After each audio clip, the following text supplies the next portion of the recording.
Welcome back, guys. I'm standing here with White Lotus ADK for Lyon Gaming. Congratulations on your victory just then. And I want to touch on something that I've been told, which is I know Vayne is your favorite champion in League of Legends, but when you can't play Vayne, you love to go to Tristana, you love to get your hands on Kog'Maw, which are very popular in the world's meta at the moment. You've played both those champions today. How comfortable are you on these picks? Because you seem to be doing really well.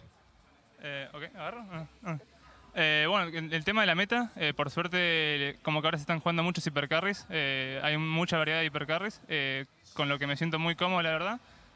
Así que, por suerte, el meta creo que nos favorece porque tendemos a hacer bastantes teamfights y con hipercarries en late game, así que está bastante bueno. We actually love how the meta is going too, because I love to play that hyper carry champions, and it's really good for us because we like to get into fights, and actually helps a lot to having these champions on the meta. Well, that's really great to hear, especially because your first match against Team WE, you guys were fighting non-stop. And before 35 minutes, you were winning every single team fight against a team that's the most hyped up coming into play-ins, and even the most hyped up player being Mystic, your direct opponent, said that that was a very difficult game. How do you feel in that match against Team WE?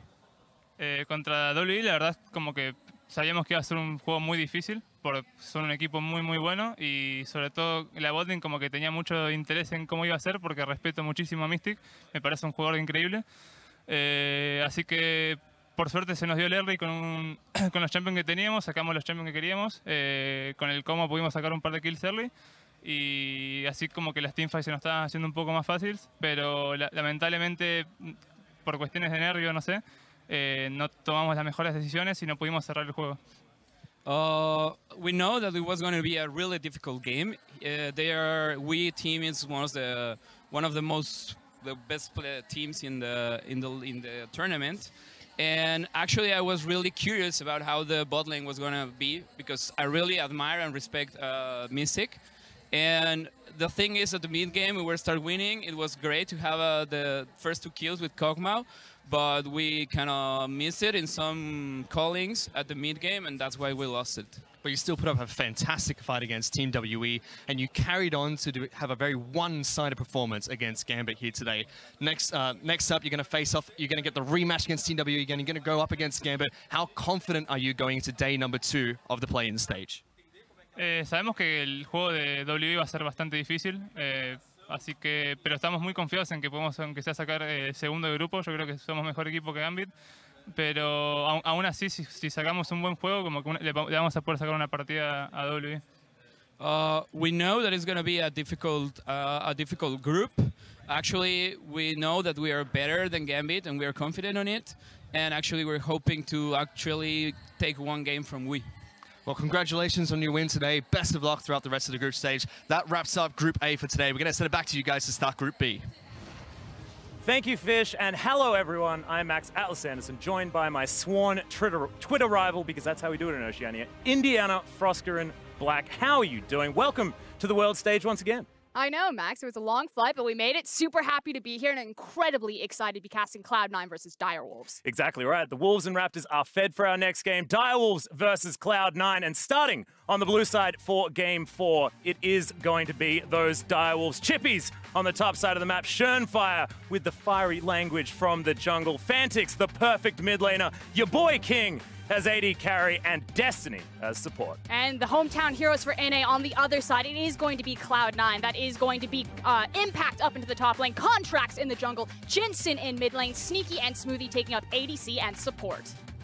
And that coach will, of course, be Reaped. And as if the stakes of Worlds wasn't high enough, both teams have some Twitter banter to back up coming into today's game. Chippys, man, he was going off to start things for this matchup. Exactly. I mean, as soon as they saw the group draw show, Chippy sent out a tweet, classic Aussie banter fashion. It was just like, Impact, I'm going to destroy you. I'm your new rival. Pay attention to me. And Impact was pretty quick on the return there, like, hello, who are you? It's nice to meet you. Yeah, exactly right. It's like, who even is this guy? But Chippys is definitely a confidence player. Shernfire at the same time. We saw him in the opening video here for Worlds to start the play-ins.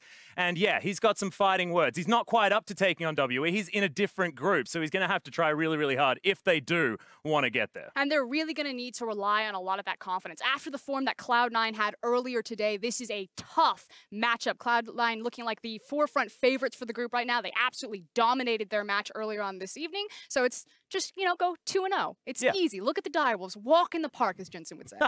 Well, the question is, though, is the competition actually going to change here? Because Direwolves are a very different team in comparison to that of Team 1. Because, one, a lot of young players, even the coach, only 21. Whereas we've got some really seasoned veterans coming over from OCE. Phantiks have been playing since Season 1, things like that. And that is a matchup that I actually want to focus on. Because Jensen, you need to try and keep him down if you're his opponent in the mid lane. And which means it's more about the 2v2, the jungle and the mid lane, and trying to control Jensen. So it's Jensen and Contractz versus shernfire and the perfection Phantiks, the mid laner. Now, we do have to take a moment and simply celebrate that Oceania finally made it, Atlas. We're finally on the world stage and have this opportunity to compete in play-ins and look towards those groups. And the Direwolves had made no questions about this. They are very confident. And like I said, they're going to need that confidence after the performance that Cloud9 showed. Yeah, and it's really interesting that it is the Direwolves that are here in the first place, because a lot of people, if you've heard about Oceania, you've heard about the Chiefs. The Chiefs have been that dominant team. However, this year, a very different story. Back-to-back victories, dominant splits as well for the Direwolves.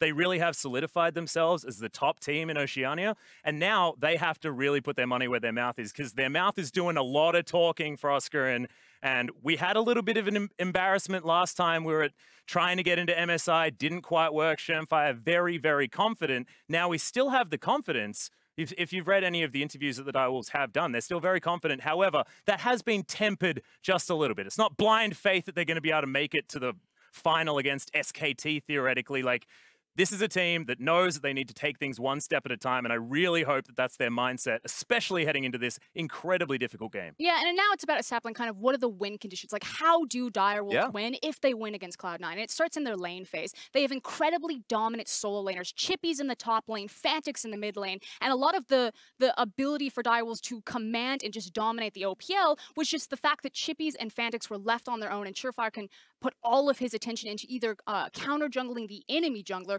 or camping for his bot lane and getting King going down there. Now, on the other side, in Cloud9, they've kind of had, you know, a bit more of an inconsistent split, but since their inauguration, they've made every single world championship, which is nothing to see as that. Sneaky, of course, the only player that has appeared in every single one of those, and they're more about, you know, setting up these objectives and being very smart. I think their vision and their setup game is actually incredibly impressive. It's just the execution that they need to fine-tune just a little bit. Well, we are into champion select here, and we'll see whether Direwolves can do it. Of course, they're going to be starting on the blue side, and this sometimes, you know, in other metas has been certainly a good side for any team to be on, but Cloud9 have been dominant on the red side of the map.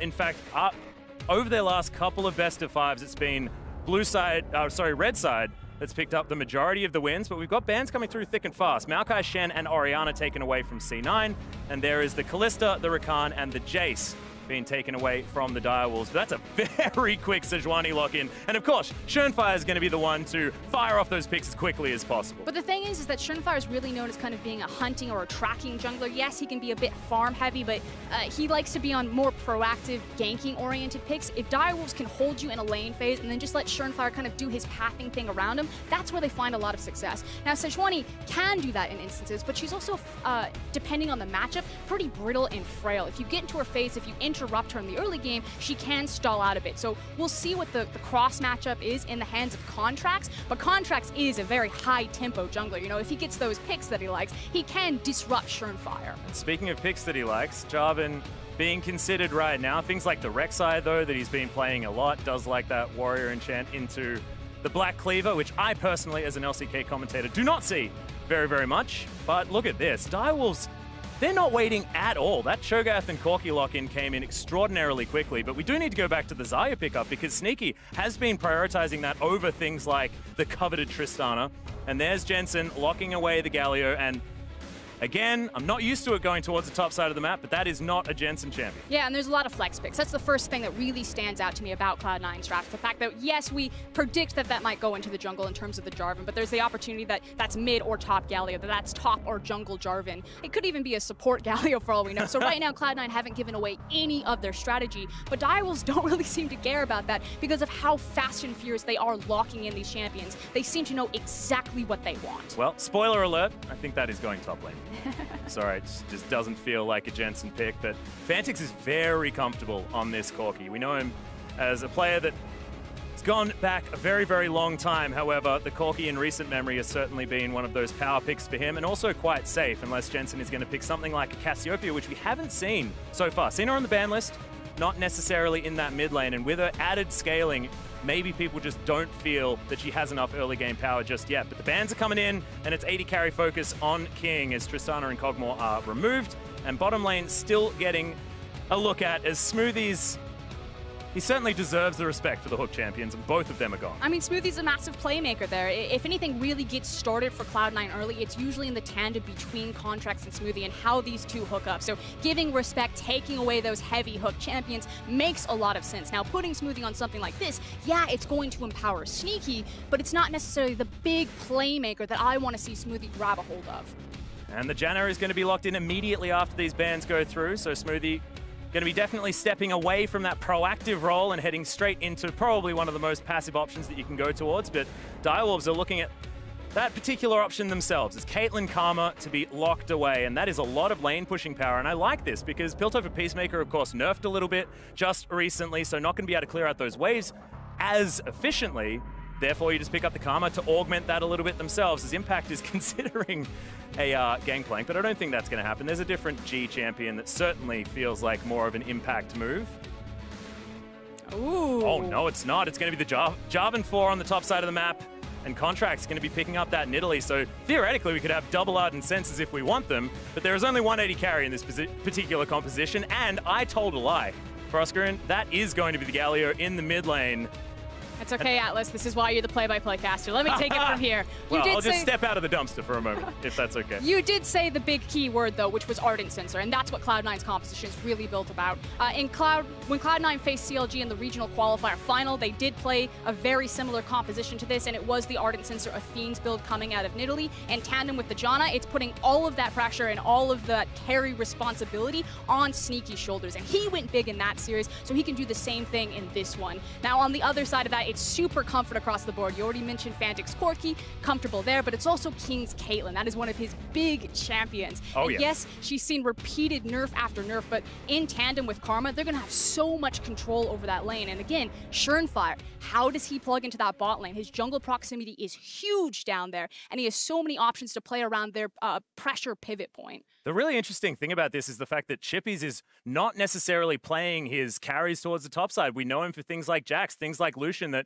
he didn't actually lose on. I know the sample size is only 2 games in the last split. However, still 100% is 100%. And Cho'Gath, a very different beast. Yes, you can bite people for a heck of a lot of damage, but for all intents and purposes, that guy is a tank. And Impact is going to have a little bit more control up there with the added damage that he has, especially early on that Jarvan. So Chippys is going to have to be very careful against a man that has been extraordinarily dominant. So as we hit Summoner's Rift, Direwolves, their normal playstyle may actually be hindered by what C9 have put together. And again, it's the reliance on having strong laners. The Direwolves very rarely play from behind. Out of their 29 games, they were only behind in 9 of them, so they don't have a lot of experience. And Cloud9, they've been moving. So you're saying their weakness is winning too much? Is that what you're saying? They're just too good now.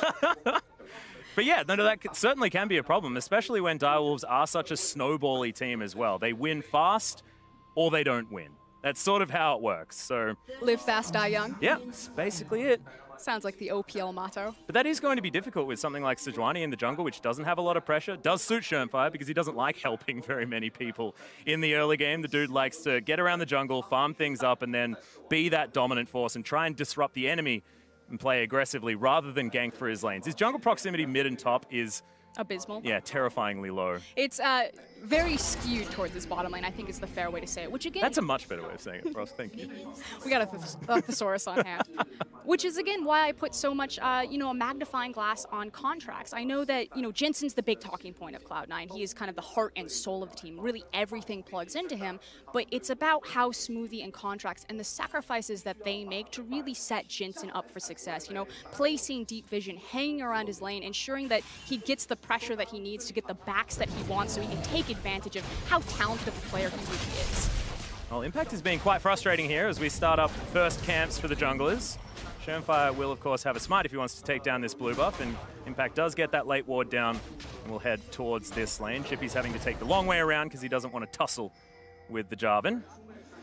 could mean that he gets zoned off a lot of this experience. We'll see how aggressive that Impact's actually going to be, and yeah, just... Yeah, Vorpal Spike's actually feeling pretty satisfying there for Chippys as he grabs a fun. couple of them.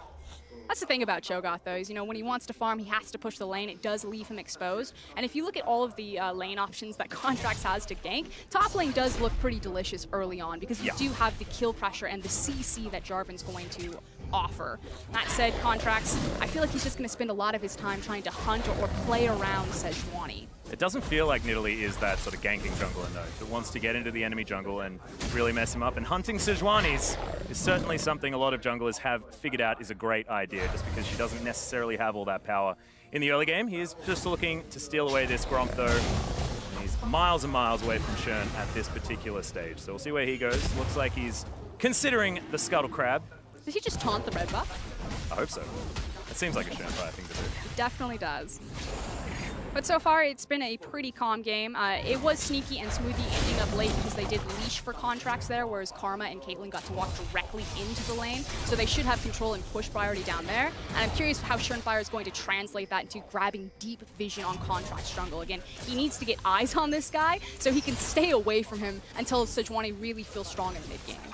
And as we look down towards the bottom side, no relic shield shenanigans being picked up by any of these AD carries. It's going to be the swords and shields as King utilizing that extra range, meaning that he can pick up that Doran's Blade and be a little bit more comfortable. But Sneaky farming out quite nicely, despite the fact that the shove certainly going in favor of the Direwolves, as you might expect with the amount of push pressure that you have with Karma and Caitlyn. And so far, you know, shernfire set them up for success in the bottom lane, King and Destiny, by grabbing an early Scuttle Crab, by placing deep vision down there so they can afford to be that over-aggressive and that extended forward, trying to punish the tower, trying to punish the Janna lane. I'm just curious if it's going to remain consistent like that, because if King and Destiny want to play that far forward, yeah, it's not a great lane to gank, but Contractz could just peek his head down there.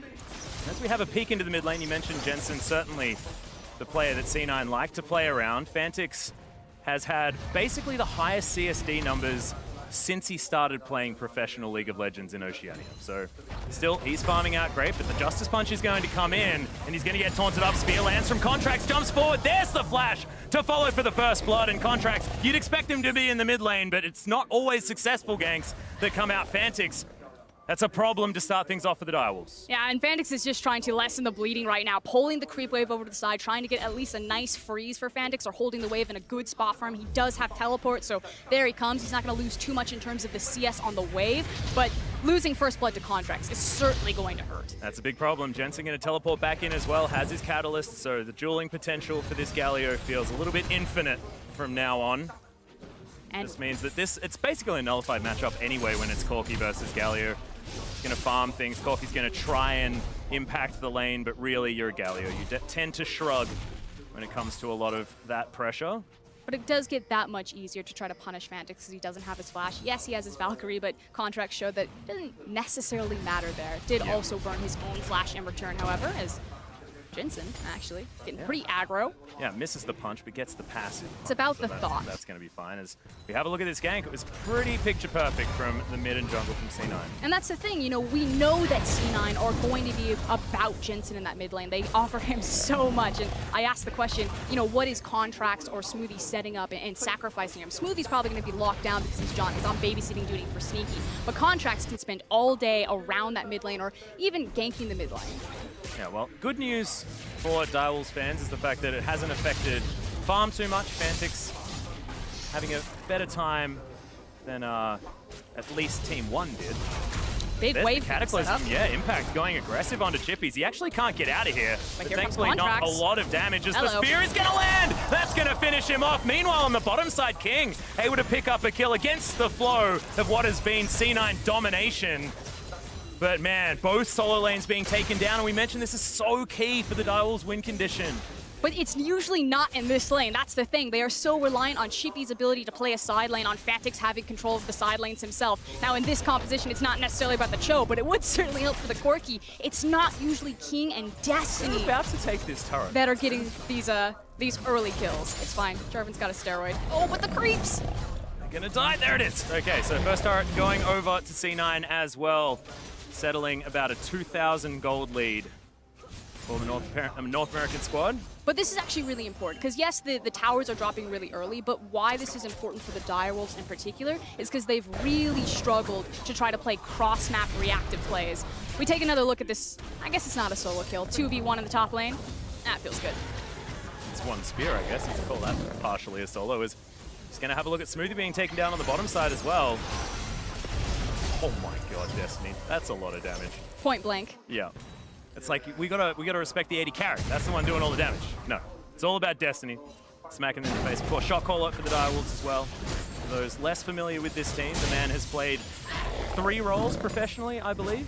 AD carry, mid, and now support. He's also been a coach. He has. He's certainly been around the scene as Janna's trying to hold on to this tower, but it should fall in this rotation. And as I was saying, Direwolves usually don't take structures this early. Now, they got the Karma Caitlyn matchup. Of course, they're going to have a super heavy pushing lane. This is to be expected. Not necessarily the 2v2 solo kill, but certainly the tower falling. You know, that's not on Sneaky or Smoothie. That's how that should play out. But when the Direwolves have an open map, when they need to start coordinating where they're rotating around or being in the correct lanes, understanding their win conditions on that open map, that's when they start to falter. They're really strong in isolated, lockdown lanes. So I'm really curious to see what they've learned over the course of their Korean boot camp, and if they can keep up with the setup of Cloud9. Well, it seems like already their focus has changed, because Chippys falling down very, very low. C9 will be able to take this Cloud Drake to start things off. You can imagine Direwolves not too upset about that, because Clouds just don't get all that much respect. I'm personally a big fan of Cloud Drake, just because, you know, rotations are fun. I've spent a lot of time in Korea, but not exactly the most coveted, because Jensen's going to be handed over a blue buff as well. So theoretically, C9 coming out ahead with a lot of extra objectives. Direwolves not going to be too upset. Here comes Shern, though. He's actually slipped in underneath this vision.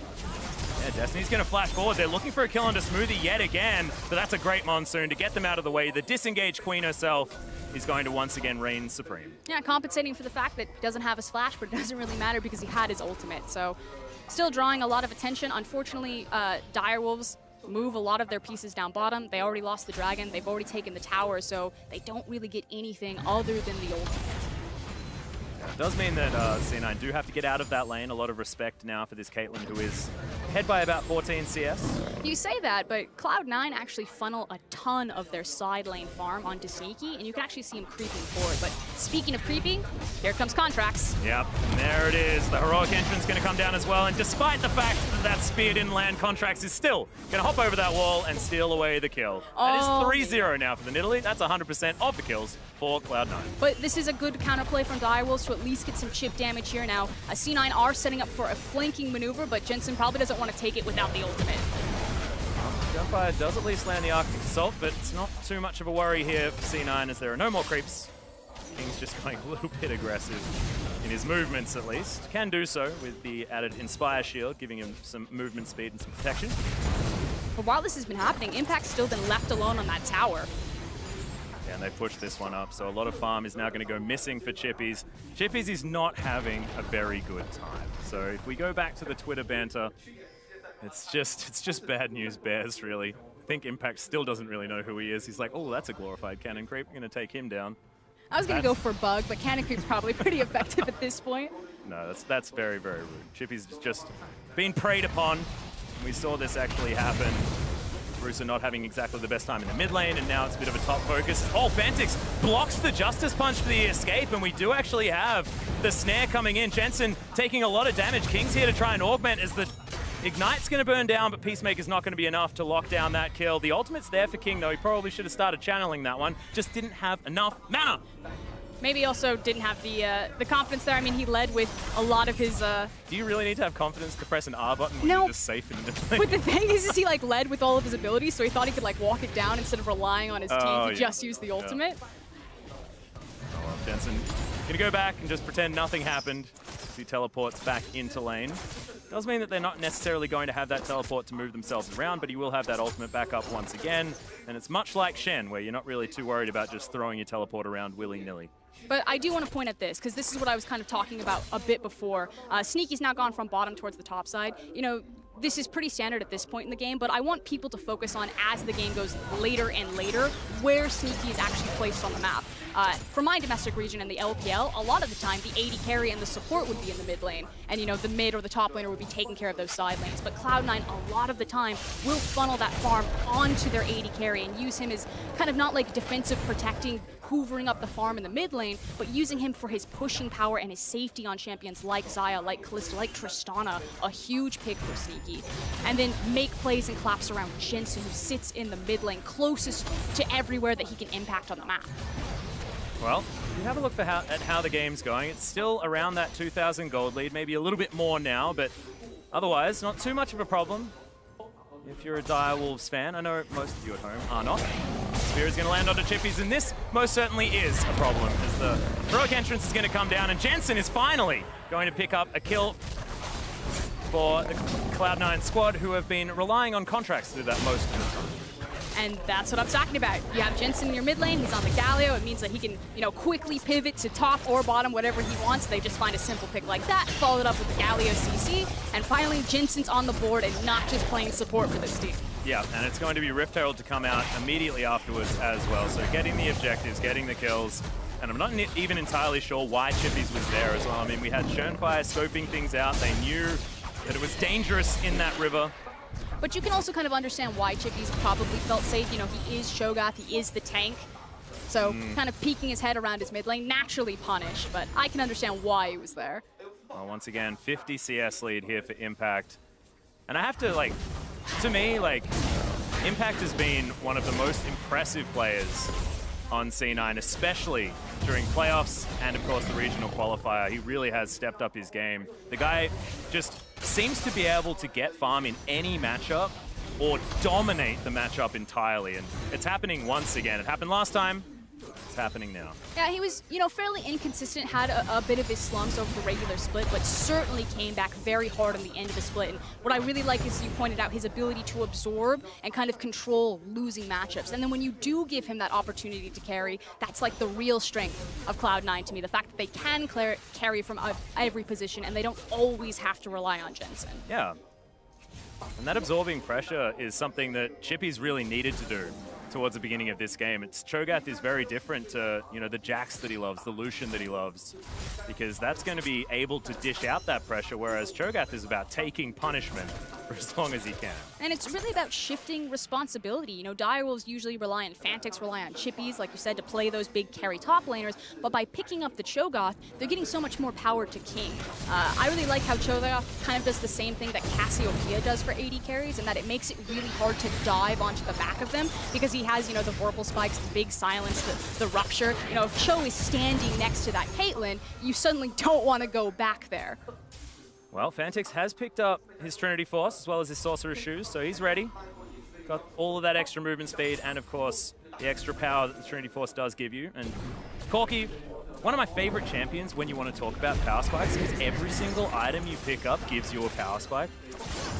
And then he just hyper scales into late game. Yeah, exactly. It's like power spike, power spike, power spike, hyper carry. Oh yeah, it feels he very, can very survive most mid lane matchups due to his itemization and just natural protectiveness. Has huge damage in the mid game and then hyper scales in the late game. Like how you're talking about surviving the mid lane as the mid lane gets completely obliterated by C9. Looking to grab a very relevant dragon here as the mountain is going to go down, most likely uncontested, as Direwolves have no interest in running into C9 at this point in the game. And this is one of the things that I really liked about C9 when I was, you know, watching their VODs and setting up for Worlds. I actually think that their setup is really consistent and quite clever. You know, they use the Rift Herald in the mid lane, they take down the tower, they get control there, and then easily rotate into the mountain. And it seems pretty simple, but a lot of teams will just fumble that simple setup. It's the execution part that Cloud9, you know, not quite finding the team fight at the right moment, or maybe fumbling the team fight mechanics a little bit, someone out of position slightly, that's where they start to falter. But so far, it's been a very clean play-in beginning for them. Yeah, and you can see bottom side where they set up for that dragon. Now going to have to replace some of that vision, hitting about the 16-minute mark. In 4 minutes' time, we'll need to get ready for that Baron dance, and I feel like C9 probably will feel relatively comfortable going for that as soon as possible. Yep, taking their time to push down bottom while they can still play down there. As the 1-3-1 has begun for Direwolves, but not necessarily to their advantage on the bottom side. Yeah, Phantiks did have the Cull cash in though, Frosco. This is the big sell. This is important to mention because, you know, it's 5,000 gold lead, things not looking great for Direwolves, but at least Phantiks is theoretically 1-1-0. That is good news. Only 3 CS behind. Oh, brilliant. I'm online, boys. Let's go. I've got the package. Yeah, can you tell that I'm a Phantiks fan? Have been quite some time. Well, that's fair. I mean, Phantiks has a huge reputation in Oceania, formerly known as Perfection. And hold on, though. King, you're in trouble. Oh, that heal movement speed, that's going to get him out of the way. Jensen's still hunting him down, but he's going to realize that it's not worth it. They're just going to continue pushing up the mid lane, and they've zoned everyone away. Yeah, exactly. Cloud9 still have inside track on this mid lane, and Direwolves are scrambling to get behind their tower. They're going to lose this for free. Are they? I feel like Direwolves are just sort of moseying on towards the tower. It didn't look like very much of a scramble at all. As Impact is just going to pick up this wave that Phantiks was shoving into the turret, and honestly, it's just not necessarily working out for the Direwolves. And we said that this could definitely be a problem. If they fall behind, they don't have that pressure to play with. And we haven't seen the Direwolves in this position for a very, very long time. They're used to pushing up their waves and providing space for shernfire. And now it's about triaging your lanes and getting shernfire somewhere to farm, while King and Destiny are the ones that have the lead, which is the complete opposite to how things are supposed to work for this team. The Direwolves are used to being proactive. They're used to setting their pace. They're used to saying, this is where we're going to fight and this is how we're going to sculpt the map. When they have to be reactive, they virtually have very little experience domestically playing that. And again, when they're behind at 15 minutes, they've only been behind 9 times out of 29 games. They do not have experience playing from behind. Yeah, certainly not good. Whereas you look over the other side, C9, often when they're making proactive plays, that's where things go wrong. However, them in a reactionary style, when they're playing calm and collected, just waiting for someone to make a mistake moving towards them, they have looked brilliant. It worked fantastically well in the qualifier against CLG, and now they're able to do it to no end against the Direwolves. And it's just, the stylistic mismatch is what I feel is a real problem here. Even though in this game they were making proactive moves and things were working out for them, it's still, whenever Direwolves go for anything, it just doesn't necessarily work because C9 know what to do in each situation. And they know exactly where they need to be, which is pushing in this inner top lane tower. Now, while this is happening, simultaneously, Jensen is hard shoving mid lane. So it's just about a game of patience as Cloud9 are chipping away on all of the structures on the map. Yeah, and stealing away the jungle over and over again. You can see 130 against 83. And I know jungle camps is a bit of a confusing one because there could be Krugs and Raptors mixed up in there, but 50 CS in the lead for the Nidalee is pretty bad. But take a look at fans. Your map right now, because the Baron is spawning in 27 seconds. Cloud9 are simply creating space to get all of these control wards and all of this vision placed in Direwolves jungle. So their tactic is clear. They'll take the tower for free. They've just simply overwhelmed Direwolves there, but the real prize is the Baron. And again, like I said, with the setup that Cloud9 do, it's actually really impressive. You know, I'm used to the LPL. We don't buy a lot of wards. Cloud9 buys a ton of wards. Well, Baron is going to be spawning in 1 second. There he is, popping up with his cool new World's clothes. I actually really like the World's Baron. I'm a big fan. But look at all of the vision that C9 have. They are so prepared to head towards this. They're not actually going to go towards it right now. Direwolves have themselves in position, but C9 may as well farm them a little bit more before heading towards the big purple worm. They're actually waiting on Impact, so that's the big guy that you need to be paying attention to. As soon as he gets that pressured to where the Direwolves need to respond, they're put in this position where we either try to jump on the 4 members that are out of position, like Sneaky. Oh god, Destiny. Didn't necessarily want to take that fight in the end, as Impact is going to teleport forward. Good Howling Gale's actually is going to knock him up. It was actually a rupture. He's just going to get eaten. Jensen comes down. They're going to trade 1-for-1 as Contractz grabs himself yet another kill. The Justice Punch is good onto Phantiks. Valkyrie's himself out of the way, so he's going to be relatively safe. As Chippys is launching forward, he's actually quite tanky now. As King, that was a little bit over-aggressive. Flashes out. He's going to be fine for the moment, but he probably didn't need to use his summoner just there, and it's a 1-for-1 in the end. And probably something the Direwolves are going to be okay with, but man, that was an odd one, King. That was a bit aggressive. Your boy King, what, nets forward, flashes back out. I didn't want to be here, and he doesn't want to be there. Nope, certainly doesn't. Not going to get hunted just yet, so Contractz looking for this last skip is going to miss it. King wants to turn this one around. Chippys is a very, very big Jurassic Cho'Gath right there. But there, that's exactly what I'm talking about. Cloud9, they had that jungle lit up like a Christmas tree. Oh, God. That hurt. They could see everything and anything, and you see the idea. The idea is 100% correct. They've got Impact, he's grabbing the wave, he's like, just hold up, guys, wait a little bit, we've got the correct vision control, I'm gonna pressure bottom, and then we're gonna make our move. but it's just slightly out of position and just a slight missed execution where they lose a lot of that momentum, that time and that gold of, you know, buying that vision, placing it down, setting up the Baron. And where Cloud9 had been really ramping up the tempo of the game, they now need to take a step back and kind of catch their breath. They wasted their teleport summoner, so it's much harder to make that cross-map play. So Direwolves, with their bold move over the wall here on the blast cone from shernfire, bought themselves probably about 5 minutes more to continue to farm and try to get a foot back into this game. Now we've got to try and work out what King was trying to do here. That is the most important. I think he just saw greatness in his eyes and he decided to go for it. As coming into this fight, you know, Impact, the idea was correct. You teleport to the other side, but frankly his team was just a little bit spread out away from him, and here's the flash. Excuse me, the net. Now here's the flash.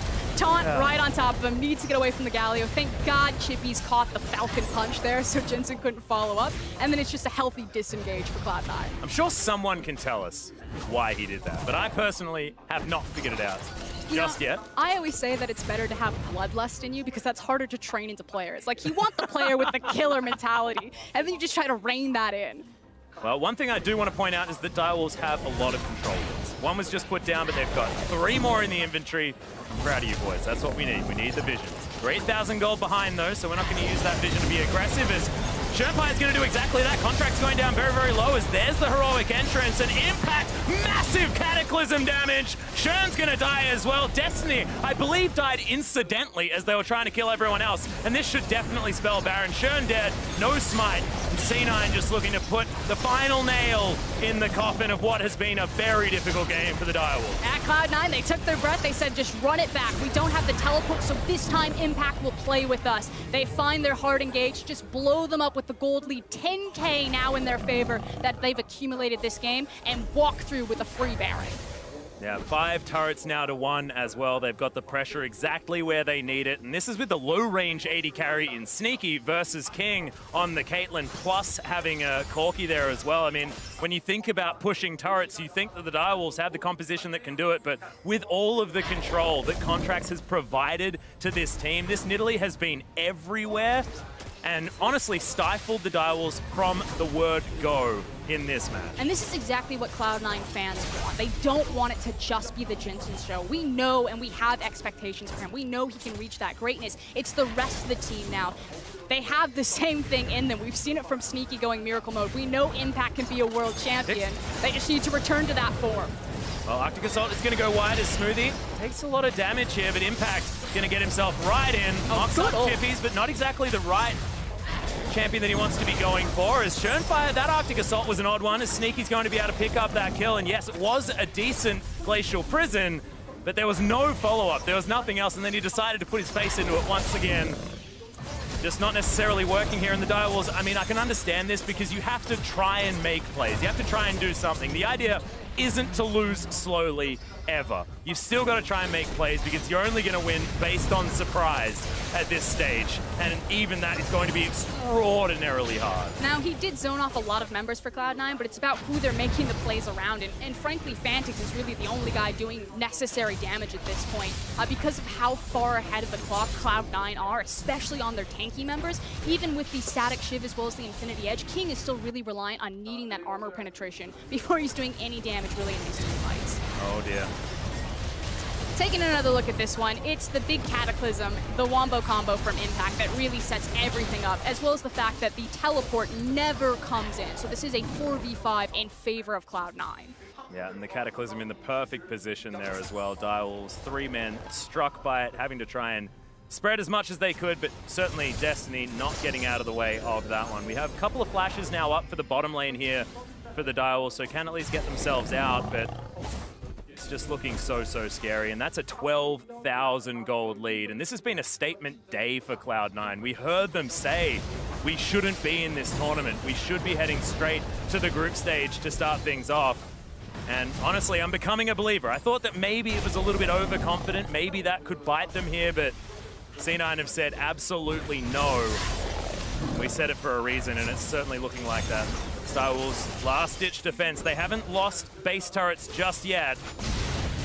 It's feeling like only moments before that happens. Baron ticking down slowly. And again, all eyes really have to be on shernfire as the primary engage tool. He needs to hit the perfect ult, and it needs to be followed up by the perfect Phantiks damage if Direwolves want to stand a chance here. Otherwise, it's just going to be a slow, suffocating crawl for Cloud9. Yeah, and King, he's just taking so much damage. Phenomenal taunt comes down for Jensen, who's really playing this Galio like a man who's been playing it all split, and he certainly hasn't. Contractz is going to finish off shernfire.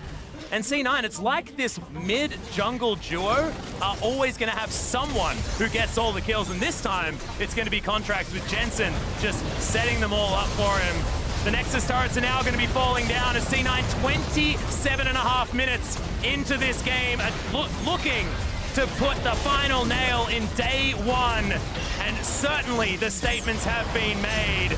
Direwolves, they were talking the talk, but the walk was more like a limp today. We'll see whether day 2 is going to be better or whether their game to finish out the night is going to be better as well, because that wasn't enough. And C9 look so dominant in this group. They look like the strongest team in play-in so far. Lyon definitely up there as contenders, also looking good in form, but nothing to the dominance that Cloud9 have. I think WE did pretty well as well. Crashed onto this tournament. I'll hold off on that one. Yeah, I know. Just all the faith in China is difficult to get out, but certainly faith in North America is something that you can definitely have, because Cloud9 made that one look incredibly easy. They made their last one look easy as well, and this one is feeling exactly the same way. And now it's a question of how this will impact the Direwolves if they're able to bounce back from this. They do have one more game. This was both of Cloud9's games for the day, so they do start 2-0. But Direwolves are looking down the barrel of Brazil later on. And, you know, shernfire just got, frankly, outclassed on every level by Contractz. Yeah. And he's kind of the rock or the core of that team. Yeah, it's really, really dangerous. However, Team 1 is going to be a very different beast, and if you compare the two Cloud9 games in their group, you could imagine that both of them looked about the same level of dominance, if perhaps the second one feeling a little bit faster. However, I mean, how this composition from the Direwolves was put together is something that, if it falls behind, it's going to utterly fail, you know? Like, this is how the Direwolves generally play. It's fast and loose, it's all in, and this time they went all in and they lost. And sometimes these things happen. Hopefully, they can pick themselves back up, and then when they face Team 1 at the end of the day, things will be better. It is, frankly, a very different look from the Direwolves. Like you said, normally we see Chippys on more of those carry-oriented champions, so maybe trying to learn things from their Korean boot camp, maybe trying to crack or absorb Cloud9. Again, it's usually about their strong lane phases, so really just torn apart by Cloud9. Yeah, that was a dangerous one. But to get their thoughts on Cloud9's 2-0 day, let's send it over to Dracos and the boys. And the boys? Thank you, Atlas. Yeah, I'm Dracos. These are the boys. We're here to talk a little bit about Cloud9, and we're going to start off by talking a little bit about the draft and the team composition that Cloud9 brought. Yeah, the reason this is such a big deal is because this is totally different from anything we're used to seeing out of C9. Jensen is almost always on a late game carry. This time takes the Galio. They end up flexing that away from Impact, who you almost always assume is taking it, and it shows a very different team comp overall out of them. And that's the big thing here for me. Two things here. First one is Jensen on the Galio. Yes, he can play it. He's a pro player who cares about Worlds. He's going to learn the damn champion. You sound like someone has personally come up to you and been like, saying, he'll never play Galio. A lot of the knocks against Jensen have been the one-dimensional style of his play, but Cloud9 rely on him because he's so damn good and dominant in lane. Yeah, it's often a criticism not only of him, but as the team as a whole, is that they can't win if Jensen is not on X champions. And Galio was one of those champions that you just said they can't play because they need him to hard carry. This is something that is very promising moving forward. Yeah, and the second thing that I was talking about is because of that, moving forward, best of one format, you don't really have to show these things against these teams if you think you're going to make the best of fives, if you're going to make the group stages. But Cloud9 are using this to kind of showcase, hey, we can play this Galio mid, we can play it top, and that you have to actually care about this because they're pretty good at it now. And the other interesting thing is the fact that with the Nidalee Flex being the last pick that they took, it does kind of put shernfire on the back foot. Someone who wants to be the aggressor in a lot of these matchups now has to deal with a Nidalee, this big threat in the jungle. Yeah, and Contractz has kind of stepped up as that one other person to really help out and get that early game going besides Jensen. He's been there to help camp mid, but he's also showing a diversification play style, because we were talking about it after Cloud9 won that first game, is, hey, typical Cloud9, go mid. Doesn't matter what they play in mid, it's going to end up being the same type of story here. And that's the fantastic performance we expect from Contractz. Here's that reel of Contractz finding his prey for our Acer Predator replay. And we get to see this man what you did there. on a mission. Luckily, you didn't have to see my face. Yeah, it was good, though. Yeah, there's a huge influence in the early game. Met up with Jensen once again to kind of be the catalyst for the early game, but then also transitioning, meeting up with Impact a lot. And that's the other kind of thing that happened with this comp as well, is Impact on the aggressor with that, you know, Jarvan pick that we tend to not see out of him that much. And I really like the way they set up the top side of their map. You have picks that work really well together in the Jarvan and the Galio. Contractz coming into the mid lane to gank. And the thing about LeBlanc that always felt good to me on Jensen was gank assist for Contractz to come in. The chain lands, Contractz gets to come in. This time, yeah, you don't have the damage, but the Nidalee does. Yeah, speaking of damage, Nidalee, most damage in the entire game, and this is very skill shot dependent, depends on you kind of snowballing the early parts of the game. And I have to say that I believe it was pretty pivotal that he did that early, because we saw the turret race where it almost went Direwolves first gold from that first turret. But because he ganked mid and ganked top and got them going, it allowed them to kind of circumvent the issues that they were having bottom in that matchup. I think that's a big thing to point out, was that there was some good stuff going for Direwolves here. Their bot lane took a very aggressive matchup in Caitlyn. Karma basically needs to win lane, and they executed on that.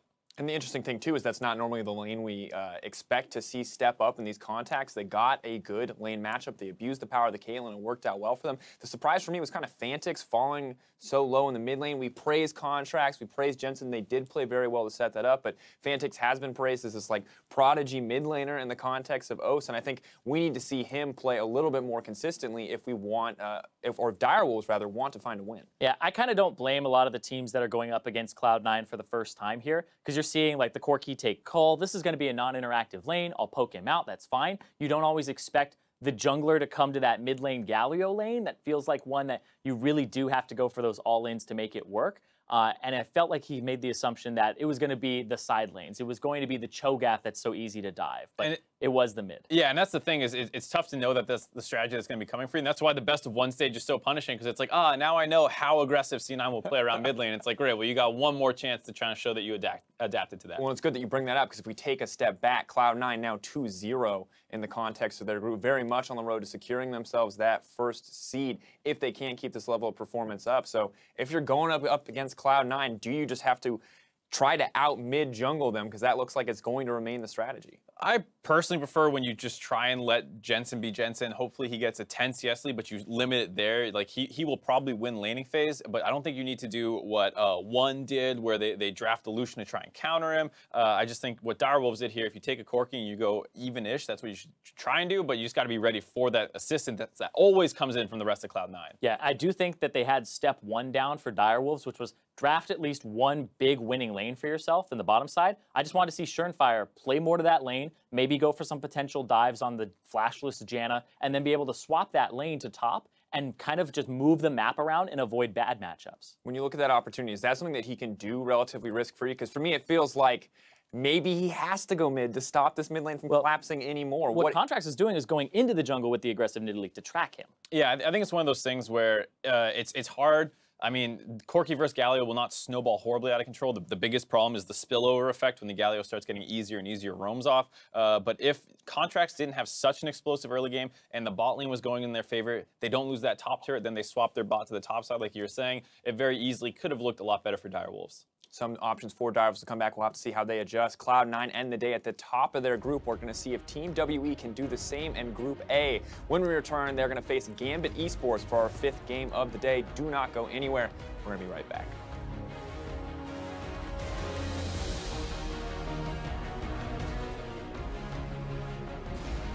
And he's going to get taunted up. Spear lands from Contractz, jumps forward. There's the flash to follow for the first blood.